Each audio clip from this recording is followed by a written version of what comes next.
Good morning, third graders, and happy Monday. I look so forward to making these videos for you, and I look forward to chatting with you on the phone.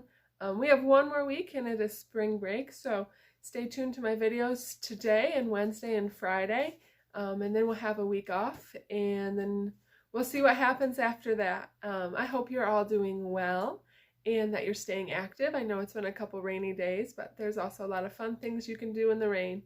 I did want to share with you, I've been working really hard on something. So, ready? I think I've gotten faster. Ready? I don't know if you're ready for this.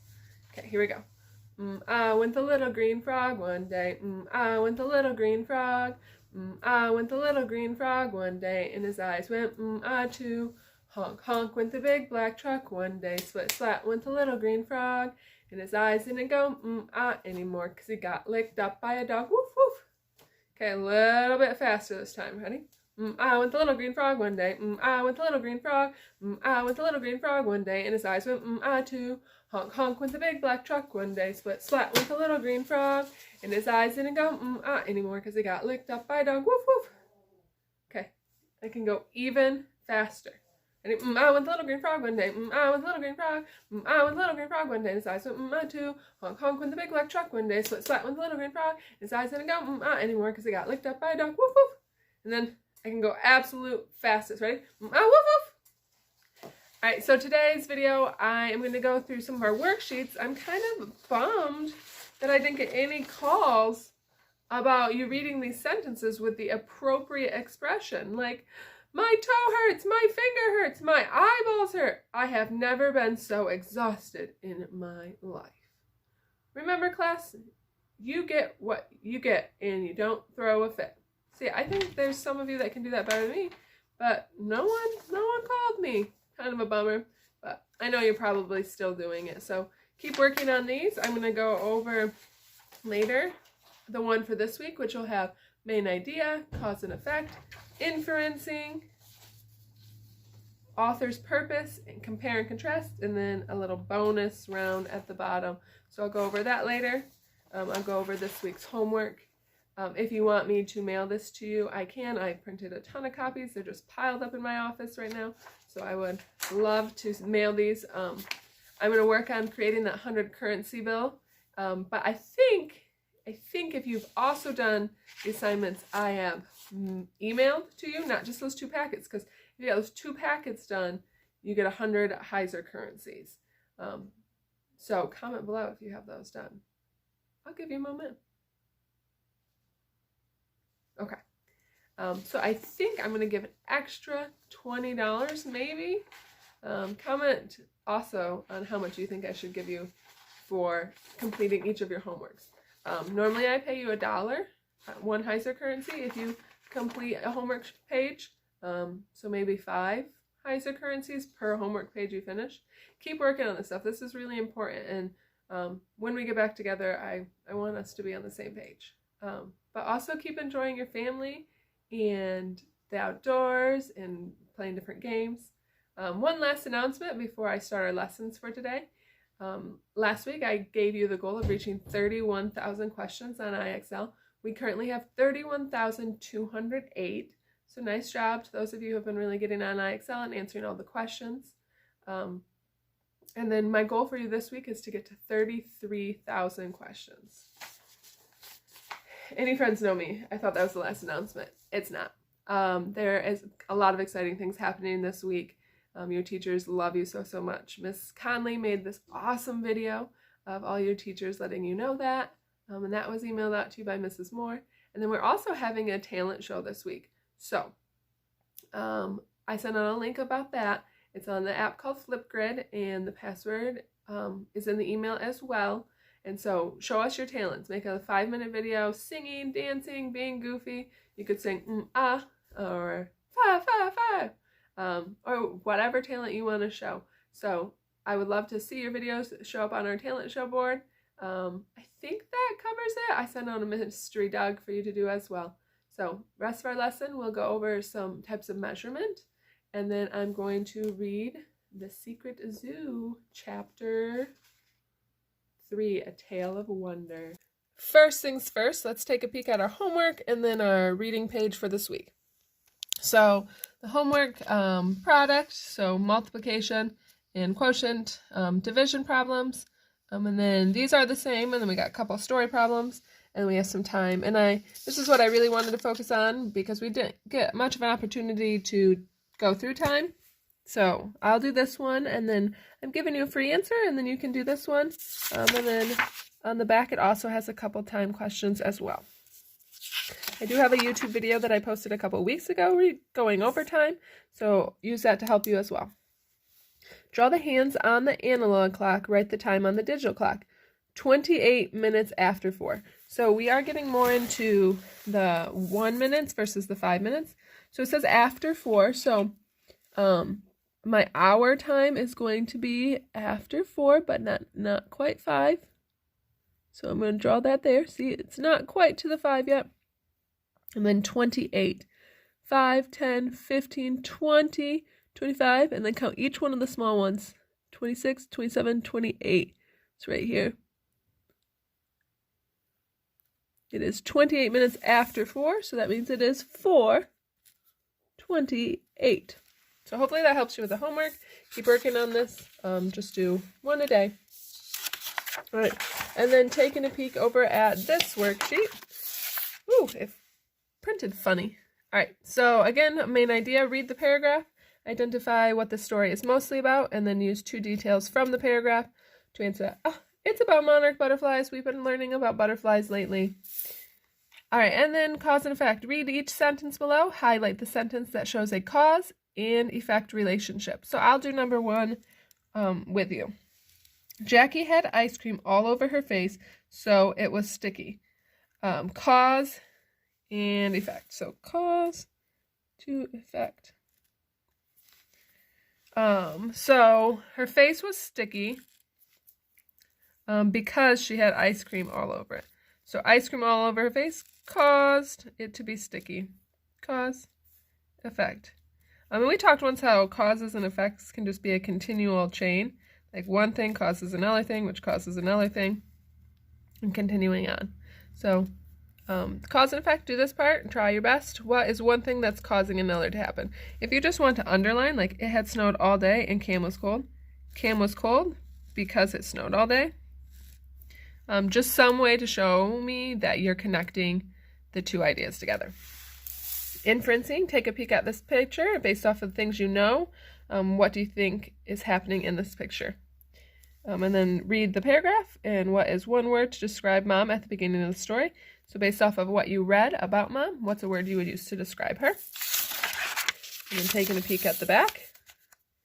Author's purpose, don't forget, we have pie, persuade, inform, and entertain. So persuading, they're trying to get you to do something. Informing, they're giving you more information about it. And entertaining, they want to make you laugh. So there's 3 different paragraphs, and identify which part of pie it is. And then Fridays is compare and contrast. Read each statement and determine if each is showing a comparison or a contrast. Let's do the top one together. Angelica ate sugary ice cream for dessert every day, but she ate vegetables at each meal.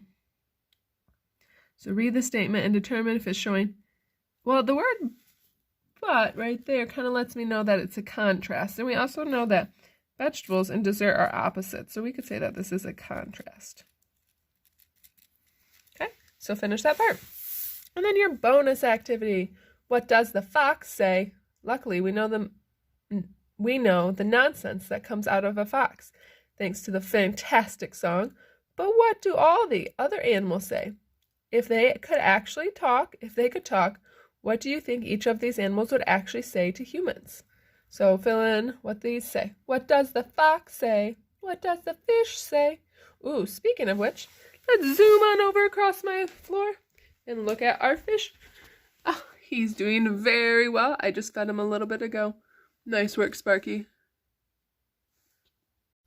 Okay, so the next thing we're going to do is measurement, and I am sitting on the floor and I have several objects around me that I'm going to use this measuring tape to measure to the nearest 1/4 inch. So you might get some weird angles. but I wanted to show you this. So my measuring tape, I know it's backwards for you, and I apologize. It goes really high. So it goes by inch, but then halfway between each inch, there's another longer line. So we have 1 inch, 2 inch, and then there's like a long line halfway between. So we would go 1.5 inches. But then there's also 1/4 inches, and on this ruler, it makes it a little bit longer. But what you would have to do is count up all of your little lines and then divide that by 4 to figure out what 1/4 of an inch is. This one, I'm going to count over 4 little spots. In the first 4, that would be 1/4 of the way down an inch. If I count over 4 more, that's 8, and there's 16 of those little lines. So 8 out of 16 is equal to 1/2.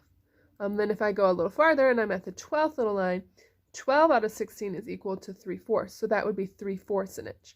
So we're going to measure to the nearest quarter. And quarters is counting up by a quarter at a time. So 1/4, 2/4, which is equal to 1/2, 3/4, and 4/4, which is a whole. So I got a couple objects. I got my crock. Let's start with that. First, I want to estimate in my head how long I think my crock is. I'm going to estimate that it is 9.5 inches. Do you have an estimate? Okay, let's go. Okay, I'm going to measure the bottom of my crock. Ooh.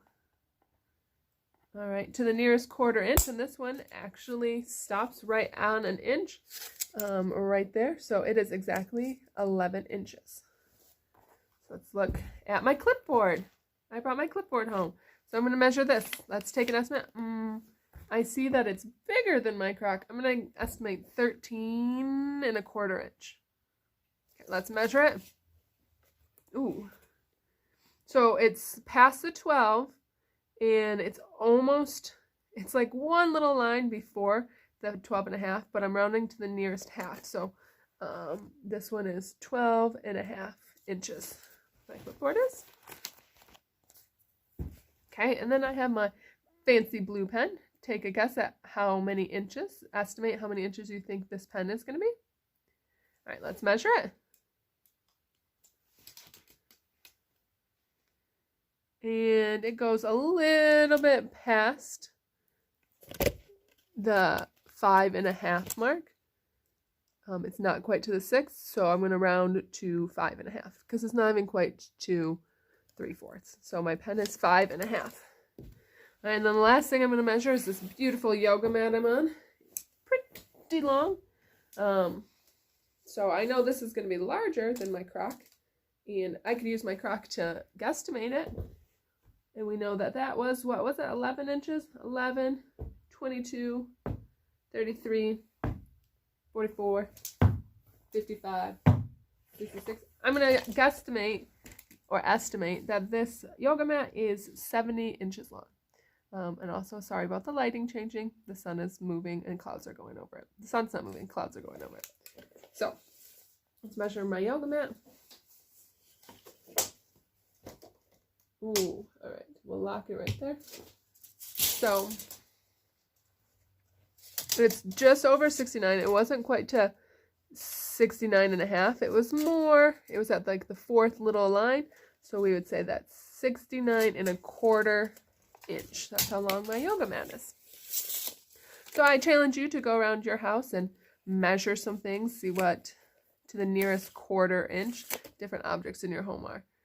If you don't have a measuring tape, use another object. Like I could say, how many pens long is my yoga mat? And then I would take my pens and measure how many pens it takes to get across my yoga mat. So if you don't have a ruler, you still can measure at home. Anyways, that's your math lesson for today. And my challenge to you is to measure some things around your house. All right, we get to finish up with some reading in a little bit. All right, it is story time. So I am loving reading this book. We're on chapter 3, A Tale of Wonder. I'm just checking how many pages it is. It's 5 pages, so we'll read all of it. Let's recap kind of what happened in the last couple chapters. So, in the prelude. So, our main characters are Megan and Noah, and Megan has gone missing, and Noah is her brother, and he is trying to find her, and a bird just came into his bedroom with a note, and it took him a little bit to figure out what the note meant, but then he came to a conclusion that says, "Come see Mr. Talltail." So that's where we left off, and we're going to see what happens. It's always good to make predictions. I have no idea what's going to happen in this book. I think he's definitely going to go to the zoo, but I don't think Megan's going to be quite at Mr. Talltail, but that's my current prediction. Also, I apologize at the beginning of the video when I was doing all my weekly announcements. I noticed that my collar was flipped like this, and sorry if that really bothered you. I know it bothers some people. So anyways, I love you guys, and I'm going to start reading now. The school bell rang, and Noah raced for the door, not bothering to slow down when Mrs. Blush calls, "Kids, walk!" Noah didn't have time for walking. He only had 3 hours before his parents would be home, so he needed to move fast. Since Megan's disappearance, Noah's parents had been working late, leading a search campaign out of a friend's office in downtown Clarksville. Considering all that his parents had been through with Megan, they'd originally had concerns about Noah walking home from school and being by himself at their house. They had finally decided to allow it, as long as Noah promised to walk home with his friends. And rather than being home by himself, Noah almost always stayed at Richie's until his parents picked him up after leaving the search headquarters for the day. Today, however, Noah needed to break the rules. In the hallway, he tossed his books into his locker, scanned the crowd to make sure Ella and Richie couldn't see him, and then squirmed his way to the main exit. Outside, he ran across the schoolyard, kicked up gravel and dust. He hadn't slept since the bird's strange visit the previous night. He still couldn't make sense of what had happened. Did it mean something, or had a bird simply flown through his window and dropped a piece of trash in his room? Whatever it might be, there would be no harm in paying Mr. Talltail a visit. I wonder if he could have asked his parents to go to the zoo with him. That could have been an idea, but we'll keep reading. He walked down the drive, turned onto Jenkins Street, and walked alongside the concrete wall of the zoo. After rounding the corner onto Walker's Boulevard, he reached the zoo and bolted for the entrance, where he flashed his membership card to a startled attendant and crashed the turnstile. So he has a membership to the zoo. Because the day was so cold, the zoo was nearly empty. Noah stormed across the pavement, weaving in and out of the exhibits. He'd been to the zoo so many times that he knew the shortest path to Langer House without thinking about it.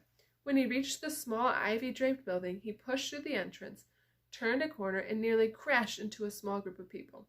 The exhibit had no traditional bars or concrete walls. An enormous dome-shaped net kept the Langers inside, where they relaxed on trees, looking bored.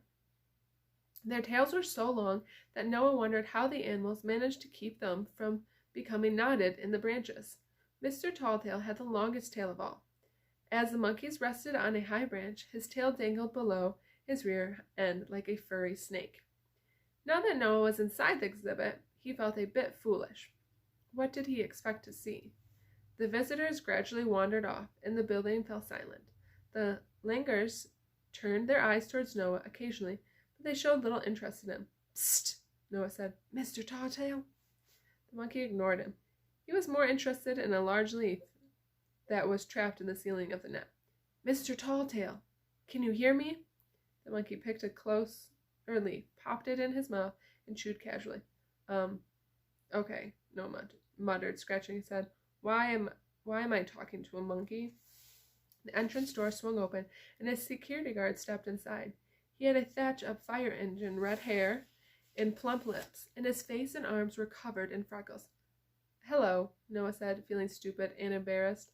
After all, the man had nearly caught him talking to a monkey. The guard didn't answer, and an awkward silence filled the air. He strolled past Noah, observing him skeptically. Noah stared at the Langers, pretending that he was enjoying himself. The sound of the guard's footsteps softened as he rounded the exhibit. Finally, Noah heard the exit door open and close. He was alone again with the Langers. "Talk about creepy," Noah mumbled. He glanced at Mr. Talltail once more and said, "Nothing to show me, huh?" Mr. Talltail stared into space and idly chewed his leaf, working his jaw from side to side.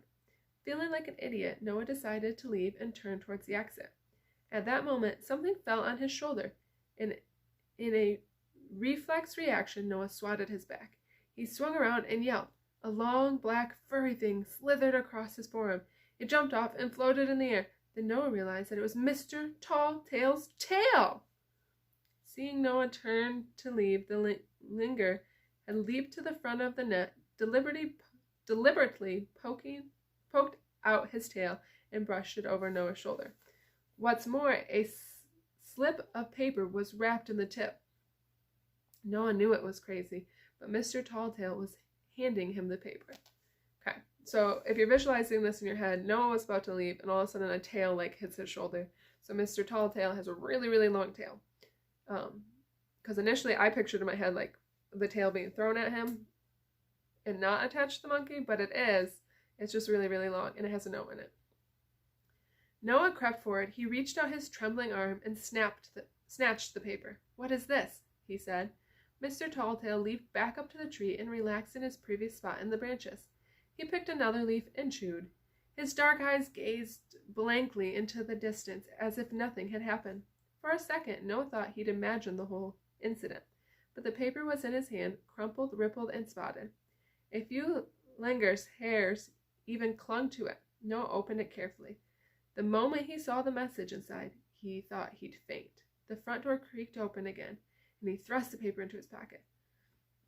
For the second time, the redhead security guard walked in. He eyed Noah suspiciously, and as he approached, his heels angrily smacked the floor. What Noah had read on the paper was making his stomach roll and his head ache. "You okay, kid? You ain't looking too hot," the guard said. "Yeah, fine." Noah was anything but fine. He could barely breathe. "I gotta go," he managed to say. He hurried for the door, slammed through it, and burst into the cool air. "Have a nice day," the guard called out. The door crashed as it closed. Gasping, Noah leaned against a wall. He pulled out the paper and looked at it again. It was red with purple lines and blue stars in the corners. He'd seen it before. Deep breaths, he told himself. "It's okay. It's okay. It's okay." But even as he repeated the words, he didn't believe them for a second. I have no idea what the note says. The next chapter is a mysterious clue to a mysterious zoo. So we got a long ways to go, friends. Maybe I'll peek this in on my Wednesday video. Wednesdays I try to kind of focus on some questions that you sent me, so keep sending questions of things that you want me to cover in my next video. I hope you have a beautiful week, and I look forward to chatting with some of you later. Love you!